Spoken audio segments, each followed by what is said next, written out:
kulanti wacan saaxiibayaal dhammaantiinba magacaygu waa Bashiir Dhaqane halka aad naga daawanaysaanna waa Bashiir Dhaqane channel. Waxaan maanta muuqaalkan aan kaga hadli doonaa noloshiisa xiriirka ahayd Oprah Winfrey. Waxay dhalatay 1958 iyadoo ka dhalatay qoys aad faqiir u ahaa.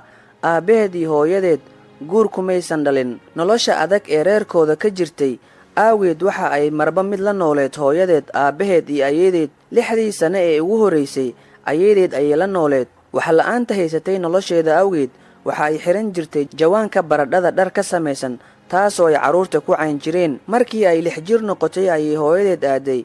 Ayeedeed si wacan uma barbaarin oo dhibaato ayay ku qabtay. Hooyadeedna waa ay ka sii liidatay. Hooyadeed gabar kale ayay dhashay. Nolosha adag ee haysatay awgeed maysan suuragelin in labaduba ay wada koriso. Sidaas awgeed waxaa loo diray aabaheed oo magaalo kale ku noolaa. Halkaas ayayna muddo joogtay. Gurigii aabaheed waxa uu ahaa meel uga daran meel kasto oo maxaa yeelay qoyska qof ay saaxiibo ahaayeen ayaa farxumeen kula kici jiray markii ay soo gaartay 9 sano. Markii ay xamili weyday farxumeynta loo geysanayo ayay ka carartay guriga aabaheed iyadoona hooyadeed ku laabatay. Isla waqtigaas iyadoo 14 jir ah ayay dhashay ilmo yar balse waa uu ka geeriyooday. Dugsi sare ayay dhiganaysay. Waxbarashada oo ay ku fiicneed ayaa dhaxal siisay inay jaamacadii gobolkeedii ay deeq ka hesho. Xilligaas oo ay ku jirtay waxbarashada dugsiga sare ayay noqotay boqoradii quruxda ee gobolkeedii. Idaacadii magaaladeedii ku tiilay ayay ka heshay shaqo, halkaas oo ay shaqooyinkeedii warbaahinta ka bilowday. Muddo kadib 24 jirkeedii ayuu kufsi kula kacay wiil ay ilmo adeer ahaayeen, markaas oo ay ku jirtay waxbarashada sare ayna ahayd gabar aad u firfircoon. 1983 ayay u soo wareegtay Chicago waxa ayna ka shaqo bilowday muuqbaahiyihii Walls TV iyadoona bilowday barnaamijkii Am Chicago. Halgan badan oo ay u soo gashay kadib waxa ay sameysay barnaamijkii caanka noqday ee la oran jiray Oprah Winfrey Show oo ay bilowday sanadkii 1986 kaasoo ay ku wareysatay dad aad u badan oo magac ku leh dunida.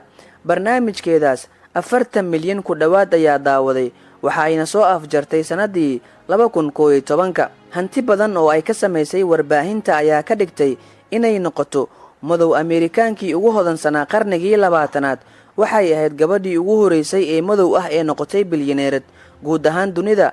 sidoo kale waxaa loo doortay qofkii ugu sareeyay ee madow ah ee deeq bixiye guud ahaan Mareykanka. muddo badan ay ahayd gabadha madowga ah ee ugu taajirsan dunida. 2007 ayay noqotay gabadha ugu saameynta badan dunida iyadoo sanado badan ka soo muuqatay liistiga dumarka ugu awoodda badan dunida. sanadihii u dhaxeeyay 2004-2006 waxay ahayd bilyaneerka kaliya ee madow ah ee liistiga Forbes ku jiray. waxaa lagu tilmaamaa boqoradii warbaahinta. waa shakhsi aad saameyn ugu leh gudaha dalkeeda. waxay 400 milyan ku qarash garaysay kobcinta waxbarashada caruurta Afrikaanka ah. maanta waa bilyaneerad hantideeda kor u dhaafaysa 2.9 bilyan kana mid ah dumarka ugu hodansan dunida. qofkaas aan ka soo sheekeeyay waa Oprah Winfrey, shakhsiyad nolol adag ku soo kortay oo nolol bilaa qorshe ah ku dhalatay.